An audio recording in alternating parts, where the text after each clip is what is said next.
दोस्तों हाल ही में मैंने इमा गधा गम नाम की एक मिस्ट्री थ्रिलर मूवी देखी है जो कि 2024 में रिलीज हुई थी। इस फिल्म को डायरेक्ट किया है किशन राज जी ने और IMDb पर मिले है इस फिल्म को 7 आउट ऑफ 10। ये कहानी एक ऐसे गांव की है जो एक बहुत ही भयानक सांप से पीड़ित है। इस गांव को सांप होता है कि यहाँ रहने वाले घर के बड़े बेटे ने अगर शादी कर ली तो कुछ ही दिनों में उसकी मौत हो जाएगी। इसी वजह से गांव के बहुत सारे लड़के कुंवारे ही रह जाते हैं। अब ये सांप इस गांव को कैसे लगा, क्या यहाँ पर रहने वाले लोग इस शाप से कभी मुक्त हो पाएंगे या फिर शादी के बाद यह तय ऐसे ही होती रहेगी, यही देखेंगे हम आज की मिस्टीरियस कहानी में। इस मूवी के एंडिंग में बहुत ही शॉकिंग सस्पेंस रिवील होता है, इसीलिए दोस्तों वीडियो को एंड तक जरूर देखना। तो दोस्तों अगर आपको हमारे एक्सप्लेनेशन वीडियोस पसंद आते हैं तो वीडियो को लाइक और चैनल को सब्सक्राइब जरूर कीजिए। चलिए शुरू करते हैं आज की कहानी की शुरुआत में हमें एक प्रेग्नेंट लेडी को दिखाया जाता है जिसकी डिलीवरी हो रही होती है। उसे बहुत ज्यादा दर्द होने लगता है और कुछ ही देर में उसका बच्चा जन्म लेता है। अब दूसरी महिला जब उस बच्चे को लेकर बाहर आती है तो उस प्रेग्नेंट महिला की सांस पूछती है कि मेरी बहू और बच्चा कैसा है, तो वो कहती है कि हम आपकी बहू को बचा नहीं पाए। मतलब कि दोस्तों उस प्रेग्नेंट लेडी की मौत हो चुकी थी और ये खबर सुनकर उसके साथ बहुत ज्यादा रोने लगती है और ये सीन यहीं पर कट हो जाता है। अब उसके अगले सीन में हम देखते हैं कि रात में गांव के सभी लोग एक जगह पर बैठकर उनके गांव में होने वाला नाटक देख रहे होते हैं। अब यहाँ पर ये नाटक सभी लोगों को पसंद आता है और नाटक खत्म होने के बाद सभी लोग तालियां बजाते हैं और फिर अपने अपने घर पर चले जाते हैं। उसके अगले दिन हम देखते हैं कि इस गांव में एक लड़का और लड़की आ रहे होते हैं। लड़की का नाम होता है निवेदिता और लड़के का नाम होता है श्रवण। अब बहुत ज्यादा चलने की वजह से निवेदिता थक चुकी थी। वो श्रवण से पूछती है कि गाँव कब तक आएगा, अभी हमें कितना चलना बाकी है। श्रवण कहता है कि अरे बस अभी आ ही गया। तो वो उसे कहती है कि अब मुझसे नहीं होगा, तुम ही ये बैग लेकर आओ। तो इसी तरह से श्रवण दोनों ही बैग उठाकर ये दोनों आगे बढ़ने लगते हैं। अब गांव के अंदर आने के बाद गांव के लोग इन दोनों को अजीब निगाहों से देखने लगते हैं और निवेदिता को तो देखकर दो बंदे उनके पीछे पीछे आने लगते हैं, लेकिन फिर ये दोनों उन्हें इग्नोर करते हैं और अपने घर के पास पहुंचते हैं। घर के अंदर जाने के बाद श्रवण घर का दरवाजा बंद कर लेता है। निवेदिता श्रवण से कहती है कि क्या है ये लोग, हमें इतना क्यों घूर रहे थे। श्रवण कहता है कि तुम हो ही इतनी सुंदर तो लोग तो तुम्हें देखेंगे ना, छोड़ो तुम उन लोगों को इग्नोर करो। अब उसके बाद ये दोनों नहाकर तैयार हो जाते हैं और गांव के मंदिर में आशीर्वाद लेने के लिए जाते हैं। अब यहाँ पर गांव का पुजारी सतीश होता है जो उनकी पूजा करवाता है और दोस्तों गांव के लोग इन दोनों को देखकर तरह तरह की बातें करने लगते हैं। अब यहाँ पर जब ये दोनों घर पर आते हैं तो श्रवण की पड़ोस वाली आंटी उनसे मिलने के लिए आती है, लेकिन वो श्रवण से कहती है कि श्रवण क्या मैंने जो सुना है वो सच है। श्रवण कहता है कि हाँ आंटी, मैं निवेदिता से शादी करने वाला। आंटी कहती है कि बेटा ये तुम क्या बोल रहे हो, क्या तुम्हें नहीं पता इस गांव में बड़े बेटे होने का क्या मतलब है। निवेदिता पूछती है कि हमारी शादी हो जाएगी तो ऐसा क्या हो जाएगा। आंटी कहती है कि तुम लोग बहुत बड़ी गलती कर रहे हो बेटा, मैं कह रही हूँ ऐसा मत करो। निवेदिता पूछती है कि श्रवण बताओ तुम मुझसे क्या छुपा रहे हो। तो आखिरकार श्रवण उसे सच बता ही देता है। वो कहता है कि इस गाँव में बड़े बेटे की शादी हो जाएगी तो उसकी पत्नी विधवा हो जाएगी, यही हमारे गाँव का श्राप है। फिर निवेदिता आंटी से कहती है कि आंटी ये बनी बनाई कहानियां है, आप ज्यादा फिक्र मत कीजिए। आंटी कहती है कि नहीं बेटा ऐसी बात नहीं है, हमारे गांव पर 100 सालों से ये श्राप चलता आ रहा है। गांव में ऐसी बहुत सारी महिला है जिनके पति की मौत हो चुकी है और वो इस गांव में अकेले ही विधवा बनकर अपनी जिंदगी गुजार रही है और मैं भी उन्हीं में से एक हूँ। हमारे शादी के 6 महीने बाद ही मेरे पति की मौत हो गई थी, इसलिए बेटा मुझे गलत मत समझना, मैं तुम दोनों के साथ कुछ गलत होता हुआ नहीं देख सकती, मुझे माफ कर दो बेटा, लेकिन तुम लोग ये शादी मत करना। ऐसा कहकर वो वहाँ से चली जाती है। अब ये बातें सुनने के बाद ये दोनों भी परेशान हो जाते हैं। खैर अब उसके बाद रात को हम देखते हैं कि वहीं चाची और गांव की दूसरी महिला आपस में बात कर रही होती है और वहाँ पर गांव के बाकी के कुछ लोग मंदिर की तरफ जा रहे होते हैं। मतलब कि आज मंदिर में कुछ फंक्शन होता है, इसलिए वहाँ पर पूजा की जाने वाली थी। अब यहाँ पर वो महिला कहती है कि ये सब कुछ उस लीलावती की श्राप की वजह से हो रहा है, पता नहीं ये श्राप हमारे गाँव से कब हटेगा। यहाँ इस तरफ गाँव के मंदिर में देवी की पूजा की जाती है और पूजा में बहुत सारी महिलाएं आई हुई थी। फिर यहाँ का ये फंक्शन समाप्त होने के बाद सभी लोग अपने अपने घर पर चले जाते हैं। अब उसके अगले दिन हम देखते हैं कि गांव के कुछ लोगों ने एक जगह पर एक मीटिंग रखी हुई थी। पुजारी सतीश वहाँ पर आने के बाद सब लोग कहने लगते हैं कि हम लोग सुन रहे हैं कि वो लड़का श्रवण उस लड़की निवेदिता के साथ शादी करने वाला है, क्या ये बात सच है और क्या उसे हमारे गाँव के श्राप के बारे में नहीं पता। पिछले साल ही ऐसे एक लड़के ने शादी की थी और उसकी भी मौत हो गई थी। फिर गाँव के लड़के भी कहने लगते हैं कि हमारी उम्र भी 50 साल हो चुकी है और इसी श्राप के डर के चलते अभी तक हमने शादी नहीं की, तो क्या उन लोगों को अपनी जान की फिक्र नहीं है। पुजारी सतीश कहता है कि मैंने उस लड़के से बात की थी, मैंने उसे समझाया भी था, लेकिन वो लोग तो मेरी बात मानने के लिए तैयार ही नहीं है। लगता है वो लोग शादी करके रहेंगे। अब उसके अगले दिन इस गांव में मनोज नाम का एक बंदा आता है और यहाँ पर हमें पता चलता है कि ये मनोज श्रवण और निवेदिता का बहुत ही अच्छा दोस्त है। अब गांव में आने के बाद गांव के कुछ लड़के उसे कहते हैं कि अरे मनोज, क्या वो तुम्हारा दोस्त पागल हो चुका है जो उस लड़की के साथ शादी कर रहा है? वो उस लड़की की जिंदगी बर्बाद करके ही रहेगा। मनोज कहता है कि ऐसा कुछ नहीं होने वाला, तुम लोग बकवास करना बंद कर दो। ऐसा कहकर वो वहाँ से चला जाता है। अब उसके बाद यहाँ पर हम श्रवण और निवेदिता को देखते हैं। निवेदिता थोड़ी परेशान नजर आ रही होती है तो श्रवण उससे पूछता है कि क्या हुआ। वो बताती है कि गांव के लोगों की बातें सुनकर मुझे थोड़ी टेंशन हो रही है। अब उसके बाद श्रवण उसे गांव के एक बहुत ही बुजुर्ग व्यक्ति के पास लेकर जाता है। उस बूढ़े आदमी की देखभाल करने के लिए वहाँ पर कोई भी नहीं था। ये आदमी भी उनके घर का बड़ा बेटा था, इसलिए उसकी शादी नहीं हुई। अब उसके घर परिवार वाले सभी लोग गुजर गए और आज ये अकेला ही इस बीमार हालत में पड़ा हुआ है। उसकी देखभाल करने के लिए यहाँ पर कोई नहीं है। वो यहाँ से हिल भी नहीं सकता और उसके शरीर से बहुत ही गंदी बदबू आ रही होती है। अब श्रवण उस चाचा जी से पूछता है कि चाचा जी, क्या आप ठीक हो? चाचा जी कहते हैं कि हाँ बेटा, बस चल रहा है। अब यहाँ पर मैं सिर्फ मौत का इंतजार कर रहा हूँ। श्रवण कहता है कि ये देखिए, मैं इस लड़की के साथ शादी करने वाला हूँ। तो वो चाचा जी कहते हैं कि हाँ बेटा, तू शादी जरूर करना। गांव के लोग तो कुछ भी कहते रहते हैं, मैंने शादी नहीं की तो देखो मेरी हालत क्या हो गई है। और फिर वो उन्हें आशीर्वाद देकर वहाँ से भेज देते हैं। अब यहाँ निवेदिता श्रवण से गले लगती है और उसे कहती है कि ये देखकर तो मुझे ऐसा लग रहा है कि मैं तुमसे एक पल के लिए भी जुदा नहीं रह सकती। और दोस्तों, इससे हमें पता चलता है कि ये दोनों एक दूसरे से बहुत ज्यादा प्यार करते हैं। अब उसके अगले ही दिन श्रवण अपने कुछ रिश्तेदारों को और दोस्त मनोज को मंदिर में बुलाता है और यहाँ पर श्रवण और निवेदिता की शादी हो जाती है और सभी लोग उनके सुखी जीवन के लिए प्रार्थना भी करते हैं। यहाँ श्रवण और निवेदिता अपनी शादी से बहुत ज्यादा खुश थे। वो लोग घूमने जाते हैं, खाना खाने जाते हैं, गांव में थोड़ा बहुत एंजॉय करते हैं। लेकिन दोस्तों, उसके अगले ही दिन पुजारी सतीश श्रवण को अपने पास बुलाकर कहता है कि श्रवण, तुमने शादी तो कर ली, लेकिन मुझे नहीं लगता कि ये शादी ज्यादा देर तक चल पाएगी।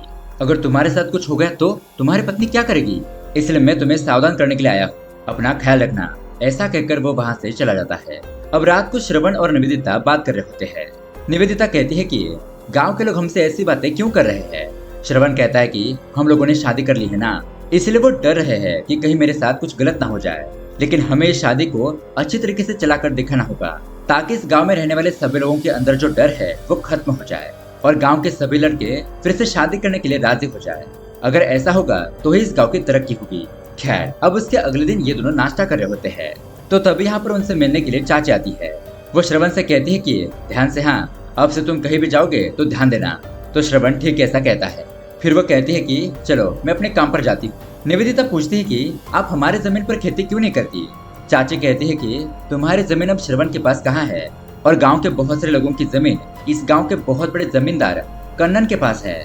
और जब से ये शराब की बात चल रही है तब से ही इस गांव के जमीन पर कोई भी खेती नहीं करता। सभी लोग दूसरे गांव जाकर वहां पर खेती करते हैं या फिर मजदूरी करते हैं। बहुत सालों से इस गांव में खेती नहीं हुई है। ऐसा कहकर अब वो वहां से चली जाती है। उसके बाद निवेदिता श्रवण से कहती है कि श्रवण, क्या यहाँ पर खेती करना सही नहीं है? श्रवण कहता है कि ऐसी कोई बात नहीं है, मेरी जो जमीन है वो मेरे दूसरे भाई सुनील के पास है। तो निवेदिता उसे कहती है कि ठीक है, तुम अपनी जमीन ले लो, अब से हम उसके ऊपर खेती करेंगे। अब ये बात सुनकर श्रवण तो बहुत ज्यादा खुश हो जाता है और कहता है कि अगर तुम कह रही हो तो हम खेती जरूर करेंगे। अब उसके बाद श्रवण तुरंत अपने भाई सुनील से मिलने के लिए जाता है। वो सुनील से कहता है कि भाई, अब मैं और मेरी पत्नी निवेदिता यही गाँव में रहेंगे, इसलिए मैं मेरी खेती फिर से तुमसे मांगने के लिए आया हूँ। अब ये बात सुनकर सुनील को अंदर से बहुत ज्यादा गुस्सा आता है, लेकिन वो श्रवण के सामने नहीं दिखा था। वो कहता है कि मैंने तुम्हारे जमीन पर खेती की है, फसल कटने के 3 महीने बाद मैं तुम्हारी जमीन तुम्हें दे दूंगा। तो ठीक है, ऐसा कहकर अब श्रवण वहां से चला जाता है। लेकिन यहाँ पर हम देखते हैं सुनील बहुत ज्यादा आग उबला हो चुका था, लगता है उसे ये जमीन नहीं देनी थी। अब उसके अगले सीन में हम पुजारी सतीश को देखते हैं। उसकी पत्नी सो रही होती है और वो अपनी पत्नी को सोता हुआ देखकर उसके साथ रोमांस करने के लिए जाता है। लेकिन तभी अचानक सतीश की पत्नी की नींद खुलती है और वो घबरा कर उठती है। तो यहाँ पर हमें पता चलता है कि सतीश की पत्नी ने यह सब कुछ सपना देखा था, क्योंकि उसके घर में तो सतीश कुर्सी पर बैठा हुआ था। इससे हमें ये भी पता चलता है कि इन दोनों के रिलेशनशिप में कुछ ठीक नहीं चल रहा। खैर, अब दोस्तों ऐसे ही 2-3 महीने बीत जाते हैं और अब उसके बाद श्रवण को उसकी खेती वापस मिल जाती है। यहाँ निवेदिता और श्रवण बहुत ज्यादा खुशी के साथ अपने खेत में खेती करना शुरू करते हैं। बारिश होने लगती है। दोनों ही खेती करते हुए एक दूसरे के साथ बहुत ही अच्छा टाइम स्पेंड करने लगते हैं। अब उसके अगले दिन हम देखते हैं सुबह सुबह मनोज को कुछ अजीब सा सपना आता है, जिसमें एक महिला उसकी तरफ दौड़ती हुई आ रही है। इस तरह से उसे कुछ धुंधला धुंधला सा दिखाई देता है। तभी अचानक उसके फोन की रिंग बजती है और उसकी नींद खुल जाती है। और दोस्तों, फोन पर उसे जो खबर मिलती है उसे सुनकर मनोज के तो होश उड़ जाते हैं। यहाँ इस तरफ हम देखते हैं कि गांव के सभी लोग दौड़ते हुए मंदिर के पास वाली जगह पर आ जाते हैं। यहाँ पर सभी लोग इकट्ठा हो जाते हैं और हम देखते हैं कि यहाँ श्रवण की लाश पड़ी हुई है। मतलब कि उस लाश को देखकर ऐसा लग रहा था कि शादी करने की वजह से ही रहस्यमय तरीके से श्रवण की मौत हुई हो। अब निवेदिता को जब ये बात पता चलती है और वो यहाँ पर आकर अपने पति श्रवण को मरा हुआ देखकर बहुत ज्यादा रोने लगती है। उसने तो श्रवण के बिना अपनी लाइफ इमेजिन भी नहीं की थी। रो रो कर उसका हाल बेहाल हो जाता है। अब पुजारी सतीश भी वहाँ पर आता है और श्रवण की लाश को देखकर कहता है कि देखा, सभी गांव के लोगों ने कहा था, लेकिन फिर भी तुम लोगों ने शादी कर ली। अब देखो गांव पर लगा हुआ श्राप कैसे पूरा हुआ। लोग भी यही बातें करने लगते हैं कि श्राप की वजह से ही श्रवण की मौत हुई होगी। तभी वहाँ पर मनोज पहुँचता है और अपने फ्रेंड को मरा हुआ देखकर वो भी बहुत ज्यादा दुखी हो जाता है। पुजारी सतीश कहता है कि अब से हमारे गांव में बड़े बेटे की शादी नहीं होगी, और अगर उसने शादी कर ली तो उसका अंजाम क्या होगा ये आप देख ही सकते हो। हे देवी, हमें माफ कर दो, आगे से हम लोग ऐसी गलती नहीं करेंगे। इस तरह से अब ये सीन यहीं पर कट हो जाता है। अब उसके अगले दिन मनोज गांव के कुछ लड़कों के पास जाकर उनसे पूछता है कि पुजारी सतीश का घर कहाँ पर है, मैं उससे मिलना चाहता हूँ। अब भास्कर नाम का एक लड़का सतीश के घर पर उसे ले जाता है। तो यहाँ पर उसकी पत्नी कहती है कि वो तो अभी घर पर नहीं है, वो कहीं बाहर गए हैं, आप बाद में आइए। अब वहाँ से जाने के बाद मनोज भास्कर से पूछता है कि अरे ये पुजारी सतीश कैसा आदमी है। भास्कर कहता है कि पुजारी सतीश तो अच्छा आदमी है, लेकिन उसका पिता कनन एक बहुत ही बुरा इंसान है। वो बहुत ज्यादा गुस्सैल और बेरहम है। अरे वो देखो, सतीश तो इधर ही आ रहा है और तुम्हें उससे क्या पूछना है। मनोज बताता है कि मुझे लीलावती के श्राप के बारे में जानना है। अब उसके बाद सतीश मनोज से पूछता है कि बोलो, तुम मुझे ढूंढते हुए मेरे घर पर क्यों आए थे। मनोज बताता है कि मुझे उस लीलावती के श्राप के बारे में पूरी जानकारी चाहिए। तो अब सतीश उसे अपने घर पर ले जाता है और लीलावती की कहानी बताने लगता है। ये बहुत साल पुरानी एक कहानी है जहाँ पर लीलावती के दो भाई थे। उस वक्त लीलावती की शादी 18 साल में ही कर दी गई थी। अपने ससुराल में जाने के बाद उसका पति थोड़े ही दिन उसके साथ रहा और 1 महीने बाद वो विदेश में काम करने के लिए चला गया। लेकिन फिर 6 महीने बाद खबर आई कि लीलावती के पति की एक खतरनाक बीमारी की वजह से मौत हो गई है। अब विदेश में उसके पति की मौत हो गई थी। ये खबर सुनकर लीलावती पूरी तरीके से टूट जाती है और उसके बाद वो फिर से अपने मायके भाइयों के साथ आकर रहने लगती है। लेकिन यहाँ पर गांव के लोगों को ये देखा नहीं जाता। गांव के लोग उनसे कहने लगते हैं कि आखिर इतनी देर तक ये लीलावती अपने मायके में कैसे रह सकती है। इस तरह से गांव के लोग लीलावती और उसके भाइयों को ताने मारने लगते हैं और इसी वजह से दोस्तों लीलावती के बड़े भाई को अपनी बहन के ऊपर बहुत ज्यादा गुस्सा आने लगता है। वो अपनी बहन से बहुत ज्यादा नफरत करने लगता है। एक दिन तो उसका बड़ा भाई बहुत ज्यादा परेशान होकर लीलावती को तो जिंदा ही जला देता है। लेकिन उसके कुछ दिनों बाद उसके बड़े भाई की मौत हो जाती है। अब लीलावती की मौत के लिए पूरा गांव और उसका बड़ा भाई जिम्मेदार था। तो अब इसीलिए लीलावती का श्राप पूरे गांव पर और घर में पैदा होने वाले बड़े बेटे पर होने लगता है कि अगर किसी भी घर के बड़े बेटे की शादी हो जाएगी तो कुछ ही दिनों में उसकी जान चली जाएगी। अब इसी श्राप की वजह से लोगों की खेती भी बर्बाद हो जाती है। इसलिए लोग दूसरे गाँव जाकर वहाँ पर खेती और मजदूरी करने लगते हैं। जिंदा रहने के लिए, खाने के लिए, पैसे इकट्ठा करने के लिए वो अपनी जमीन गिरवी रख देते हैं। अब उसके अगले सीन में हम निवेदिता को देखते हैं जो कि अपने पति श्रवण को बहुत ज्यादा याद कर रही थी। उसे श्रवण की कही हुई बातें भी याद आती है कि हमें गांव के लोगों के मन से ये श्राप का डर हटाना होगा। उसे अपने पति श्रवण की रोमांटिक बातें भी याद आती है, जैसे कि उसने निवेदिता से कहा था कि अब तुम्हें मेरे लिए खाना बनाना सीखना होगा। तुम मुझे कुछ भी बुरा भला नहीं बोल सकती, तुम्हें मुझसे प्यार से ही बातें करनी होगी, इसीलिए तो मैंने तुमसे शादी की है। निवेदिता कहती है कि मैं तुमसे बहुत ज्यादा प्यार करती हूँ, इसलिए तुम चिंता मत करो, मैं हर वक्त तुम्हारा ख्याल रखूंगी। और दोस्तों ये सारी बातें याद करके निवेदिता बहुत ज्यादा दुखी हो रही होती है। अब बहुत ज्यादा टेंशन में आने के बाद वो सोचती है कि अब मैं अपने पति के बिना जिंदगी कैसे गुजारूंगी। इसलिए वह आत्महत्या करने के लिए कपड़ा लेकर पंखे से लटक कर मरने की कोशिश करती है। लेकिन इतने में ही वहाँ पर मनोज आ जाता है और उसे बचा लेता है। निवेदिता उसे कहती है कि तुमने मुझे क्यों बचाया, अब मैं जीकर क्या करूंगी। मुझे नहीं पता था कि श्रवण के साथ शादी करके मुझे इतनी बड़ी कीमत चुकानी होगी। गांव के लोगों ने हमसे कहा था कि शादी मत करो, अगर उनकी बात मानकर हम ऐसे ही एक दूसरे के साथ रहते तो वही अच्छा था, ऐसा अब मुझे लगने लगा है। लेकिन श्रवण को खोने के बाद अब मैं कुछ नहीं कर सकती। तो मनोज उसे हौसला देने की कोशिश करता है, कहता है कि निवेदिता अब तुम्हें खुद को संभालना होगा, तुम ऐसे हिम्मत नहीं हार सकती, और अगर तुम इसी जगह पर रहोगी तो तुम्हें श्रवण की यादें और गाँव वालों की बातें याद आती रहेगी। इससे अच्छा तो ये है कि तुम यहाँ से शहर चले जाओ। ऐसा कहकर मनोज वहाँ से चला जाता है। अब उसके बाद हम देखते हैं कि निवेदिता थोड़ा बहुत संभलने की कोशिश करती है, अपने खेत में जाती है, घर में रहती है, लेकिन फिर भी उसे अपने पति श्रवण की बहुत ज्यादा याद आ रही थी। फिर एक दिन वो इसी गांव को छोड़कर यहाँ से जाने का फैसला करती है। वो बैग लेकर जाने लगती है, लेकिन जब वो गांव की सीमा रेखा पर आती है तो उसे ऐसा एहसास होता है कि उसके पीछे कोई महिला चल रही है, क्योंकि उसे घुंघरों की भी आवाज आने लगती है। लेकिन वो पीछे मुड़कर देखती है तो वहाँ पर कोई नहीं था। लेकिन अब वो फिर से आगे मुड़कर देखती है तो तब वहाँ पर उसे श्रवण की घड़ी पड़ी हुई मिलती है। उस घड़ी को पहचानने के बाद वो फिर से अपने घर पर आती है। यहाँ पर वो मनोज को बुलाकर उसे कहती है कि ये देखो, मुझे श्रवण की घड़ी मिली है। अगर श्रवण की लाश हमें गांव के मंदिर के पास मिली थी तो उसकी घड़ी गांव की सीमा रेखा पर क्या कर रही थी? इसका मतलब जरूर कुछ ना कुछ गड़बड़ है, हमें इसके बारे में पता करना चाहिए। और फिर वो ये भी बताती है कि उस रात श्रवण एक आदमी के साथ था और मुझे पता नहीं है कि वो आदमी कौन था, लेकिन मुझे ऐसा लगता है कि इसके पीछे गांव के लोगों की जमीन हड़पने वाला वो जमींदार कन्नन ही होगा। इसलिए मनोज गुस्से में उस कन्नन के घर पर जाने लगता है। लेकिन तभी बीच रास्ते में कन्नन को एक आदमी रोकता है जिसका नाम होता है अप्पू। जब उसे पता चलता है कि मनोज कन्नन के घर पर जा रहा है तो वो मनोज को वहीं पर रोकता है और धमकी देते हुए कहता है कि तुम तो तुम्हारे दोस्त की शादी के लिए यहाँ पर आए थे ना, अब तो शादी भी हो गई है और तुम्हारा दोस्त भी बचा नहीं है, इसलिए तुम चुपचाप यहाँ से शहर के लिए चले जाओ। तुम्हें किसी के बारे में कुछ भी पता करने की कोई भी जरूरत नहीं है। अगर तुमने फिर से ऐसा किया तो तुम्हारी खैर नहीं।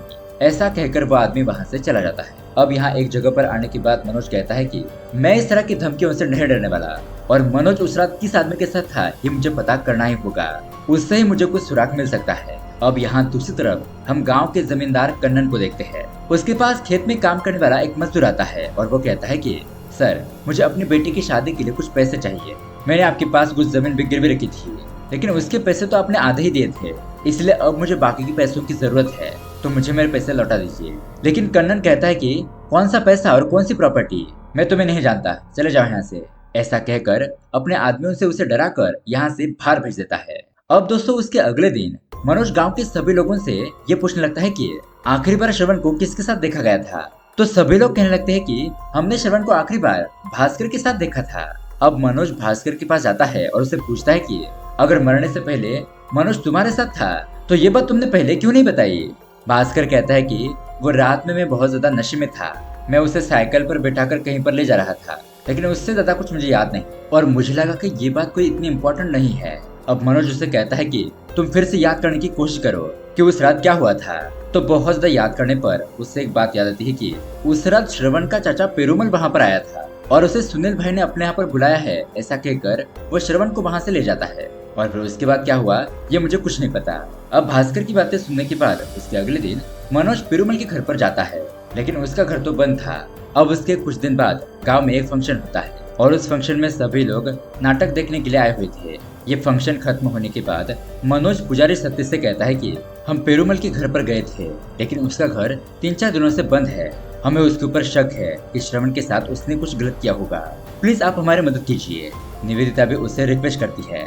सतीश कहता है कि ठीक है, हम कल देखेंगे, हम मिलकर उसे ढूंढने के लिए जाएंगे। अब उसके अगले दिन हम देखते हैं कि सतीश और मनोज पेरुमल को ढूंढने के लिए जाते हैं। वहाँ पर सतीश का एक आदमी उन्हें बताता है कि हमने पता कर लिया है, यहाँ से थोड़ी दूरी पर एक जगह पर वो दोनों छुपकर बैठे हैं। तो मनोज और सतीश तुरंत ही वहाँ पर पहुँचते हैं और उन लोगों को देखकर पेरुमल और सुनील वहाँ से भागने लगते हैं। मतलब कि उन दोनों ने कुछ किया था, लेकिन अब जैसे ये लोग उन दोनों को पकड़ लेते हैं तो यहाँ पर उन लोगों में बहुत ही जबरदस्त फाइटिंग शुरू हो जाती है। ये चारों लोग आपस में एक दूसरे को बहुत ज्यादा मारते पीटते हैं, लेकिन फाइनली मनोज और सतीश उन दोनों को पकड़कर निवेदिता के सामने लेकर आते हैं और पूछते हैं कि बताओ तुम लोगों ने श्रवण के साथ क्या किया, तुमने उसे क्यों मारा। पेरुमल और श्रवण का भाई सुनील उन्हें बताते हैं कि हमने श्रवण को नहीं मारा है, उस रात मैंने उसे अपने घर पर शराब पीने के लिए बुलाया था। हम लोगों ने शराब भी पी, थोड़ी बहुत बातचीत की, लेकिन तभी मुझे एक अर्जेंट कॉल आया था, इसलिए मैं उसके साथ बातचीत करने के लिए थोड़ा दूर चला गया और मुझे बुलाने के लिए पेरुमल भी मेरे पास आ गया था। तो यहाँ इस तरफ श्रवण ने बहुत ज्यादा शराब पी ली थी। फिर थोड़ी देर बाद हमने उस जगह पर आकर देखा तो वहाँ पर तो श्रवण नहीं था, पता नहीं वो कहाँ चला गया था। फिर हम दोनों ने उसे ढूंढने की कोशिश की और थोड़ा बहुत ढूंढने पर हमें थोड़ी दूरी पर श्रवण की लाश दिखाई दी। अब श्रवण की लाश देखकर तो हम लोग डर गए और हमने ये सोचा कि अगर लोगों ने श्रवण की लाश हमारे घर के आसपास देखी तो लोगों को लगेगा कि हमने ही श्रवण को मारा है, इसलिए हम लोगों ने उसकी लाश उठाकर मंदिर वाली जगह पर रख दी। और मंदिर की तरफ जाते वक्त उसके हाथ से वो घड़ी गिर गई होगी, जो घड़ी निवेदिता को मिली थी। अब ये दोनों बताते हैं कि ऐसा ही हुआ था। हम कसम खाते हैं हमने श्रवण को नहीं मारा है। लेकिन दोस्तों तब तक निवेदिता ने पुलिस वालों को बुला लिया था, इसलिए पुलिस वाले उन्हें पकड़ कर ले जाते हैं। अब निवेदिता कहती है कि इससे ये साबित हो जाता है कि इसके पीछे जरूर कोई ना कोई राज छुपा है, मतलब कि कोई ना कोई है जो लोगों को मारकर गांव के अंदर डर फैला रहा है। अब उसके कुछ दिनों बाद हम देखते हैं कि गांव के अंदर एक कपल की एंट्री होती है। राजू नाम का एक लड़का अपनी पत्नी प्रिया और छोटी बच्ची के साथ यहाँ गांव में रहने के लिए आता है। तो गांव का शशि नाम का एक लड़का उन्हें पूछता है कि तुम लोग कौन हो।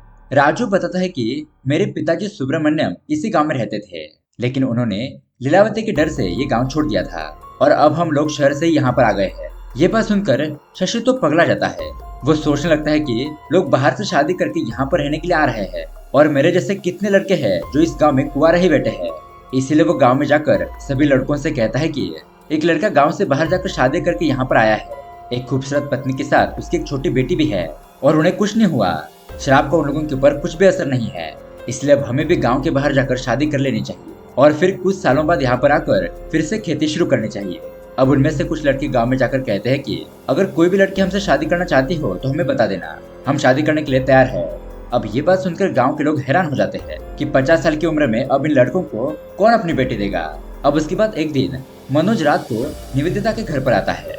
वो उसे कहता है कि अब मेरा शहर जाने का टाइम आ गया है। निवेदिता उसे कहती है कि तुम 1-2 दिन बाद चले जाना, क्योंकि कुछ ही दिनों में इस रात से पर्दा हटने वाला है। मनोज पूछता है कि ऐसा क्यों। तो दोस्तों यहाँ पर आता है बहुत बड़ा ट्विस्ट। दरअसल दोस्तों हाल फिलहाल में गांव में जो कपल आया होता है वो राजू और प्रीति निवेदिता के ही दोस्त होते हैं। मतलब कि निवेदिता ने शहर में जाकर प्रीति को यह बात समझाई थी कि तुम दोनों हमारे गांव में आकर रहो, जिससे कि शराब के पीछे क्या राज छुपा है ये हमें पता चल जाएगा। अब ये सुनने के बाद मनोज तो हैरान हो जाता है और कहता है कि उन लोगों की जान खतरे में हो सकती है, हमें उन्हें बचाना होगा। तभी यहाँ पर निवेदिता को राजू का कॉल आता है और वो उसे कहता है कि मुझे तुमसे मिलकर कुछ बताना है। और वो आगे कुछ बोल पाता उन्हें कुछ भी सुनाई नहीं देता। मोबाइल नेटवर्क की वजह से आवाज ठीक से सुनाई नहीं देती। अब यहाँ इस तरफ हम राजू को देखते हैं और कुछ गुंडे लोग उसका चुपचाप पीछा करने लगते हैं। और दोस्तों अब यहाँ पर आता है एक और बहुत बड़ा ट्विस्ट। यहाँ पर हम पुजारी सतीश को अपने पिता कन्नन और दूसरे आदमी के साथ देखते हैं। कन्नन अपने बेटे सतीश से कहता है कि देखा ना तुमने, वो राजू नाम का लड़का हमारे गांव में आकर लोगों को शादी करने के लिए प्रोत्साहित कर रहा है और अभी भी तुम चुपचाप ही बैठे हो। मुझे लगा था कि तुम कुछ ना कुछ करोगे। अगर ऐसा हुआ तो यहाँ पर और भी लोग आने लगेंगे और हमारे हाथ से सारी जमीन खिसक जाएगी। और इतने सालों से हमने जो लीलावती की शराब की कहानी सुनाकर लोगों को डरा कर रखा है, वो सब कुछ हमारा प्लान चौपट हो जाएगा। सतीश कहता है कि अब मैं इतने लोगों के मर्डर करके तंग आ चुका हूँ। आपके लिए ही मैंने श्रवण को भी मारा ना, और मुझे कितने लोगों की जान लेनी होगी। और दोस्तों यहाँ पर हमें पता चलता है कि उस रात जब श्रवण शराब के नशे में अपने घर की तरफ जा रहा होता है और तभी वहाँ पर आकर सतीश उसे बहुत ही बुरी तरीके से मारता पीटता है और फिर पत्थर से उसका सर पटक पटक कर उसकी जान ले लेता है। अब यहाँ पर सतीश अपने पिता से कहता है कि ठीक है, मैं उस राजू को भी मार दूंगा। ऐसा कहकर वो चला जाता है। अब यहाँ इस तरफ मनोज राजू को बचाने के लिए दौड़ रहा होता है। सतीश और उसके लोग राजू को खत्म करने के लिए आ रहे थे। अब सतीश और उसके आदमी राजू को पकड़ लेते हैं। सतीश एक चाकू से राजू को मारने ही वाला था कि तभी वहाँ पर निवेदिता, मनोज और गांव के सभी लोग टॉर्च लेकर पहुँच जाते हैं और अब उन्हें पता चल जाता है कि इन सब के पीछे पुजारी सतीश और उसका पिता है। अब गांव के इतने सारे जवान लड़कों की इन लोगों की वजह से मौत हो गई थी। इन्हीं लोगों ने गांव के यंग लड़कों को मार दिया था और कन्नन ने अपने फायदे के लिए गांव के सभी लोगों की जमीन हड़प ली। ये लोग खुद ऐशोआराम में रहने लगे और गांव के लोगों को श्राप का डर दिखाकर उनको इतने सालों से परेशान कर दिया। इसलिए अब गांव के सभी लोग बहुत ज्यादा गुस्सा हो जाते हैं और फिर गांव के लोग उनके ऊपर हमला करते हैं और इसी हमले में वो पुजारी सतीश और उसका पिता कन्नन मारे जाते हैं। अब कहानी के एंडिंग में हम देखते हैं कि निवेदिता इसी गांव में रहने का फैसला करती है और वो यहाँ रहकर यहाँ के सारे लोगों को पढ़ाकर सुशिक्षित बनाने का काम करेगी। और इसी के साथ ये कहानी यहीं पर एंड हो जाती है। तो दोस्तों मूवी कैसी लगी हमें कमेंट करके जरूर बताइएगा और ऐसे ही अमेजिंग मूवी देखने के लिए हमारे चैनल को सब्सक्राइब जरूर कीजिए। मिलते हैं अगली वीडियो में। Thanks for watching.